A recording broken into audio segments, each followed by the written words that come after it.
ओम शांति। 20 जुलाई 2023 की साकार मधुर मुरली का टाइटल है मीठे बच्चे, शिव बाबा का चित्र एक कोठरी में रख दो, घड़ी घड़ी जाकर उसके सामने बैठ बातें करो तो सारा दिन याद बनी रहेगी। प्रश्न, नया और अनोखा प्यार कौन सा है जिसकी अनुभूति केवल संगम पर ही होती है? उत्तर, विचित्र बाप के साथ प्यार करना यह है नया प्यार। तुम जानते हो निराकार विचित्र बाबा इस साकार में आया हुआ है। हम उनके सामने बैठे हैं। हमें संगम पर डायरेक्ट ईश्वर का प्यार मिलता है। यह है नया और अनोखा प्यार। सारा कल्प देहधारियों से प्यार किया, अब विदेही बाप से प्यार करना है। ऐसा प्यार संगम पर ही होता है। गीत कौन आया मेरे मन के द्वारे। ओम शांति। बच्चे जानते हैं कि बेहद का बाप विचित्र है और अभी एक नया प्यार लेकर के हम बाबा के पास बैठे हैं, वह आए हैं। इसको नया प्यार कहते हैं। ईश्वर का प्यार सिर्फ एक बार बच्चों को मिलता है। बच्चे समझ सकते हैं, बरोबर परमपिता परमात्मा को हम सब याद करते हैं। वह बैठ बच्चों को पढ़ाते हैं। वह निराकार विचित्र बाबा इसमें आया हुआ है। निराकार विचित्र शिव बाबा ब्रह्मा तन में आए हुए हैं। परमपिता परमात्मा हम आत्माओं का बाप है। हम अभी उनको जान पहचान गए हैं। ये प्यार भी अनोखा है। वैसे तो हमेशा देहधारी को ही प्यार किया जाता है। ये है विदेही, बिगर देह के। हम उनके सामने बैठे हैं। वो बहुत प्यार से आकर पढ़ाते हैं, तो नई बात हुई ना। आगे जो आशाएं थी, धन मिले, महल मिले, वह सब आशाएं बदल गई है। सारी दुनिया में तुम्हारी आश बदली हुई है। हम अभी बाबा से विश्व का मालिक बनने का पुरुषार्थ कर रहे हैं। अभी तुम सम्मुख बैठे हो, जानते हो वही सब आत्माओं का बाप पतित पावन शिव है। याद भी उनको ही करते हैं। अभी तुम बच्चे सम्मुख बैठे हो, दिल में उमंग है, बेहद के बाप से बेहद का वर्षा लेना है। कितना विचित्र, अनोखा, वंडरफुल बाबा है, ये और कोई नहीं जानते, सिर्फ तुम ही जानते हो। बाप कैसे अपना बनाकर फिर पढ़ाते हैं। तो ऐसी क्या युक्ति करे जो घड़ी घड़ी बाप को याद करते रहे।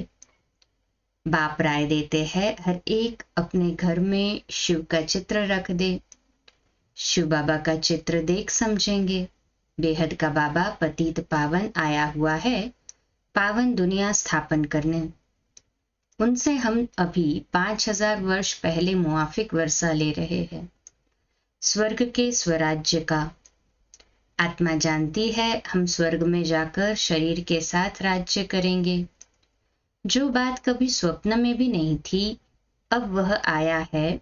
तो एक कोठरी अपनी बनाए, शिव का चित्र रख उसमें लिख देना चाहिए, बाबा आया हुआ है। उनको आना ही है स्वर्ग की स्थापना करने, नरकवासियों को स्वर्गवासी बनाने। घड़ी घड़ी शिव बाबा को देखते रहेंगे तो याद रहेगी। चित्र गले में भी डाल देते हैं, पति का चित्र भी गले में डाल देते हैं। तुम बच्चों के लिए भी तैयार करा रहे हैं। पारलौकिक बाप को याद करना बड़ा अनोखा है और सभी की याद को समेट एक को याद करना है। जैसे भक्ति मार्ग में भी अपने घर में पूजा की कोठी अथवा मंदिर बनाते हैं, वैसे ज्ञान मार्ग में भी कोठी बनाए, उसमें सिर्फ शिव बाबा का चित्र रखना चाहिए। मनुष्य समझते हैं ब्रह्मा कुमारियों की मुरली विकार से छुड़ाती है। अरे ये तो अच्छा है ना। पावन बनने के लिए जरूर विकारों को तो छोड़ना होगा। बिगड़ते हैं, भक्ति क्यों छोड़ते हो? वो लोग बिगड़ते और पूछते हैं कि भक्ति क्यों छोड़ते हो। अच्छा, हम भक्ति करते हैं परंतु एक की, दूसरा न कोई। उनको ऐसे समझाएं। और संग बुद्धि योग तोड़ देना है। तुम्हारी युद्ध माया से है। तुम बाप को याद करते हो, माया तोड़ने की कोशिश करती है। हमको शिव बाबा से वर्षा मिलता है। ऐसे याद करते रहेंगे, शिव बाबा को देखते रहेंगे तो तुम्हारी कोठी वैकुंठ बन जाएगी। मीरा भी भक्ति करती थी तो वैकुंठ का साक्षात्कार करती थी। उनको भी साक्षात्कार कराने वाला शिव बाबा है। तुम्हारी बुद्धि में अब आया है ना कि हम शिव बाबा से विश्व का मालिक बनते हैं। कहें हाँ जी बाबा। भक्ति मार्ग में ये पता नहीं रहता शिव क्या करते हैं, क्यों उस पर बलि चढ़ते हैं। अब तुम समझते हो। सबसे ऊंच है शिव बाबा। उनको ही परमात्मा कहा जाता है। परमात्मा से जरूर नई चीज मिलेगी। उनको हेवनली गॉड फादर कहा जाता है। स्वर्ग में है श्री कृष्ण, उनको फादर नहीं कहेंगे, वह तो बच्चा है। स्वर्ग स्थापन करने वाला बाप है निराकार, वह देहधारी नहीं। यूं तो आजकल सबको फादर कहते रहते हैं। गांधी को भी बापूजी कहते हैं, परंतु सब धर्म वाले नहीं कहेंगे, अर्थ तो समझते नहीं। तुम जानते हो सबका बापूजी शिव बाबा है। शिव दादा नहीं, बाबा। वह निराकारी दुनिया में रहते हैं। श्री कृष्ण को याद करेंगे लेकिन वह तो वैकुंठ निवासी है। ऋषि मुनि आदि सब देहधारी यहाँ होकर गए हैं। परमात्मा है निराकार, उनको देह है नहीं। सर्वव्यापी के ज्ञान कारण बुद्धि किसकी भी चलती नहीं। बाप आकर बुद्धि का ताला खोलते हैं। यहाँ है नई बात। और सत्संग में ऐसे नहीं समझते हैं कि शिव बाबा नॉलेज दे रहे हैं। यहाँ तो सब देहधारी बैठे हुए हैं। तुमको निश्चय है हम निराकार बाप से सुन रहे हैं। निराकार जरूर जब साकार में आए तब तो पहचान दे। कल्प कल्प बाप आते हैं, आकर मालिक बनाते हैं। फिर भी माया कितना हैरान करती है, विघ्न डालती है। रुद्र ज्ञान यज्ञ में असुरों के विघ्न पड़ते हैं। देह अभिमान आने से ही विघ्न पड़ते हैं। बाबा कहते हैं अपने को अशरीरी समझो। हम तो बाबा के बने हैं, बाबा वापस लेने आए हैं। ये शरीर छोड़ अब वापस जाना है। अपने से बातें करो। सूक्ष्म देहधारी व स्थूल देहधारी सब की याद छोड़नी है। पक्का पक्का निश्चय करना है। हम आत्माएं परमधाम से आई है, वहां के हम रहने वाले हैं। सतयुग में इतने जन्म राजाई की, 84 जन्म लिए। अब नाटक पूरा होता है, वापस जाना है। घर में कोई हंगामा हो तो कोठरी में शिव का चित्र रख दो।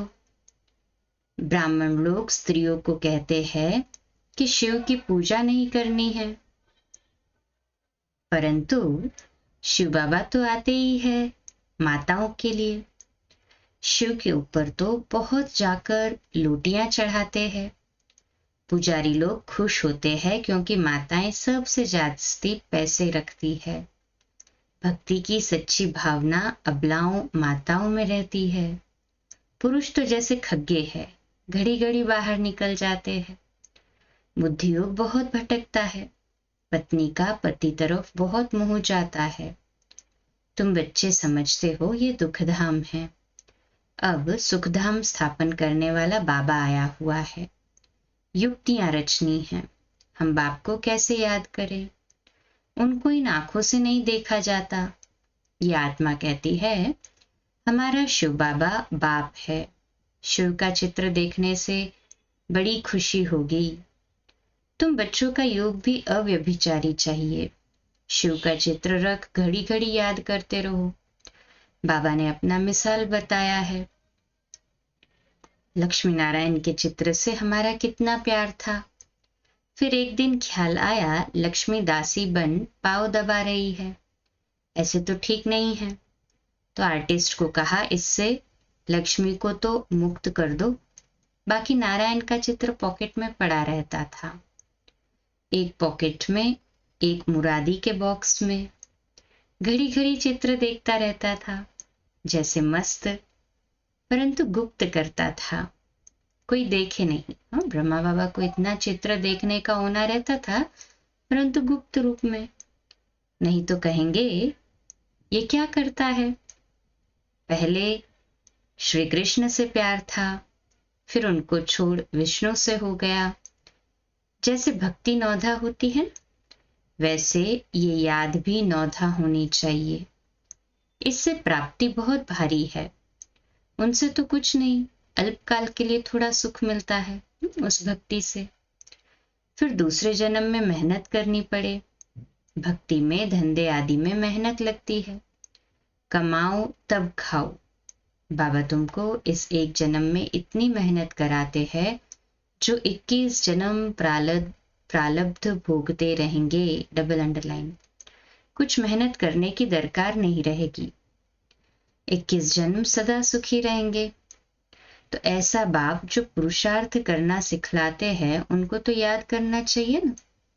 कहते हैं श्वासोश्वास याद करो। गुरु लोग अपने शिष्यों को कहते हैं माला फेरो, राम राम करते रहो। बस राम राम जपते जपते रोमांच खड़े हो जाते हैं, राम राम की मस्ती में झूलते हैं, जैसे कि राम की पुरी में पहुंच गए हैं। तुमको तो बाबा कहते हैं एक शिव बाबा की याद का अजपा जप करो और कुछ याद न आए, परंतु माया भी सामना करती है। भक्ति मार्ग में थोड़ी माया सामना करती है। यह है माया और ईश्वर के बच्चों का युद्ध। नाटक भी बनाते हैं, भगवान ऐसे कहते हैं, माया ऐसे कहती है। अभी है संगम युग। माया के उल्टे सुलटे संकल्प विकल्प तो आते रहेंगे। तूफान ऐसा जोर से लगता है जो मनुष्य को भी उड़ाकर दूर फेंक देता है। ये फिर माया रावण का तूफान है। उनसे बचने की युक्तियां तो बाबा बताते रहते हैं। तुम कहेंगे हमको परमपिता परमात्मा राजयोग सिखलाते हैं। तुमसे कोई पूछे तुमको ये सन्यास किसने कराया, गुरु कौन है, तो बोलो परमपिता परमात्मा। ऐसा कोई नहीं होगा जिसको भगवान आकर सन्यास कराए। वह सब मनुष्य मनुष्य को कराते हैं। यहाँ बाप आकर कहते हैं देह सहित जो भी संबंध है उनको छोड़ो। इस पुरानी दुनिया का त्याग कर नई दुनिया को याद करो। सन्यासी ऐसे ही थोड़ी कहेंगे। अब तो प्रैक्टिकल में पुरानी दुनिया का विनाश होना है, इसलिए सब का बुद्धि से त्याग कर एक बाप से बुद्धि लगानी है। तुम सगाई करते हो ना, देहधारी को याद किया तो सगाई कच्ची हो जाएगी। सर्वधर्मानि परित्यज्य मामेकम शरणम व्रज। मैं फलाना हूँ, ये हूँ, वह सब छोड़ अपने को आत्मा समझो। आत्मा समझ के बैठे ना सभी, हाथ ऊपर करें। 84 जन्मों को तो तुम जान गए हो, जान गए हैं ना सभी 84 जन्मों को अपने, कि अभी भी निश्चय नहीं है। सभी जान गए ना, कहे हाँ जी बाबा। अब खुशी से वापस जाते हैं, ताली बजानी चाहिए। हम आत्माएं एक शरीर छोड़ दूसरा लेती है, अपने को देही समझना है। हम आत्मा पहले पहले गोरी थी, फिर 84 जन्म लिए, अब वापस जाकर के घर आए स्वर्ग में राज्य करेंगे। ये स्वदर्शन चक्र फिराना कितना सहज है। शिव का चित्र तो पॉकेट में पड़ा रहे। बाबा आप आए हो, कितने मीठे हो, हमारे बाबा हो ना। ऐसी ऐसी बातें करनी चाहिए। श्री कृष्ण के साथ भक्ति मार्ग में ऐसी बातें करते थे ना। शिव का फर्स्ट क्लास लॉकेट सोने चांदी का बनाएंगे, गरीबों को सोने का, साहूकारों को चांदी का देंगे। ये माताएं बड़ी मीठी है, गांव वालों में भी भाव अच्छा रहता है। साधारण बच्चों को देख बाबा भी खुश होते हैं। श्री कृष्ण को गावड़े का छोरा कहते हैं ना। श्री कृष्ण तो गावड़े का छोरा बन न सके, वह तो स्वर्ग का मालिक है। इनकी और श्री कृष्ण की बातें मिक्स कर दी है। गावड़े का पूरा अनुभव इनको है, तो शिव बाबा व श्री कृष्ण गावड़े का छोरा बन न सके। हाँ, ये दादा छोटेपन में था। ब्रह्मा बाबा छोटेपन में गावड़े का छोरा था, भला ही गावड़े में है, तो इस साधारण तन में फिर बाप ने आकर प्रवेश किया है। बाबा ने मुख्य बात समझाई है कि सारा मदार है याद पर। याद कभी भूलनी नहीं चाहिए। लौकिक बच्चा थोड़े ही कभी कहेगा मैं बाप को भूल जाता हूँ। सजनी कभी साजन को भूल जाती है क्या? इम्पॉसिबल है। यह है तुम बच्चों के लिए मेहनत। निरंतर याद के अभ्यास से ही विकर्म विनाश होंगे, नहीं तो फिर सजा खानी पड़ेगी। विजयमाला में आ नहीं सकेंगे। कमाल है बाप की, जो बूढ़ियों, गरीबों, गणिकाओं, अहिल्याओं, कुब्जाओं आदि को आकर अपना बनाते हैं। यूं तो कोई चित्र की दरकार नहीं है, परंतु माया भुला देती है, इसलिए चित्र रखा जाता है। बुद्धि में रहना चाहिए हम जाते हैं बाबा के पास। रास्ता देख लिया है मुक्ति जीवन मुक्ति का, और कोई पंडा होता ही नहीं है। इनको इंद्रप्रस्थ भी कहते हैं। कोई पतित आकर छिप कर के बैठेगा तो पत्थर बुद्धि बन जाएगा। बाबा तो अंतर्यामी है। ये बाबा ब्रह्मा बाहरयामी है। उस बाबा को झट मालूम पड़ जाता है पतित छिपा हुआ बैठा है। तो जिसने ऐसे पतित को लाया उनको और जो पतित आकर बैठा होगा उन दोनों को सजा मिलेगी। इसलिए कभी भी पतित को नहीं लाना चाहिए। लॉ ऐसे कड़े है। कोई पतित छीछी को नहीं बिठाना चाहिए, नहीं तो बड़ी कड़ी सजा के भागी बन जाएंगे। यहाँ कोई चोरी ठगी चल न सके। पाप और पुण्य का हिसाब किताब धर्मराज के पास रहता है ना। अच्छा, मीठे मीठे सिकिलदे बच्चों प्रति माता पिता बाप दादा का याद प्यार और गुड मॉर्निंग। रूहानी बाप की रूहानी बच्चों को नमस्ते। हम रूहानी बच्चों की रूहानी माता पिता बाप दादा को याद प्यार, गुड मॉर्निंग और नमस्ते। वाह बाबा वाह, शुक्रिया बाबा शुक्रिया। धारणा के लिए मुख्य सार नंबर 1, सभी की याद को समेट बुद्धियोग सभी से तोड़ एक बाप की याद में रहना है। शिव बाबा की कोठी बनाए उनकी अव्यभिचारी याद में बैठना है। दूसरी पॉइंट, अपने आप से मीठी मीठी बातें करनी है। हम पहले कितने सुंदर अर्थात गोरे थे, फिर 84 जन्म लिए, अब खुशी से वापस जाते हैं। ऐसे अपने साथ बातें कर स्वदर्शन चक्र फिराया है। ऐसे बातें करके अपने साथ में स्वदर्शन चक्र फिराते रहना है। आज का मीठा वरदान, स्वचिंतन और स्वदर्शन द्वारा हीरे समान अमूल्य जीवन का अनुभव करने वाले बेदाग भव। तो आज का हमारा स्वमान है, मैं हीरे समान बेदाग आत्मा हूं। मैं हीरे समान बेदाग आत्मा हूं। विश्लेषण, हीरे समान अमूल्य जीवन का अनुभव करने के लिए सदा स्वचिंतन करो और स्वदर्शन चक्रधारी बनो, क्योंकि हीरे को दागी बनाने वाली केवल 2 बातें हैं, एक परदर्शन, दूसरा परचिंतन। यही 2 बातें संग के रंग में स्वच्छ हीरे को दागी बना देती है। इसलिए इस मूल बीज को समाप्त कर स्वचिंतन करो और स्वदर्शन चक्र फिराओ, तो धूल और दाग लग नहीं सकता। सदा बेदाग सच्चा हीरा चमकता हुआ अमूल्य हीरा बन जाएंगे। स्लोगन है, विचित्र बाप के चित्र और चरित्र को याद करने वाले ही चरित्रवान हैं। अच्छा, कम बोलो, धीरे बोलो, मीठा बोलो, सत्य बोलो, सोच समझकर बोलो, निमित्त भाव, निर्माण भाव, निर्मल वाणी। आज का नया दिन आप सभी को मुबारक हो, मुबारक हो, मुबारक हो। शुभ दिवस। आज रात्रि अव्यक्तवाणी पर क्लास 8:45 बजे, कल सुबह अमृत वेला 3:30 से 4:30 और प्रातः मुरली क्लास 4:45 बजे। ओम शांति।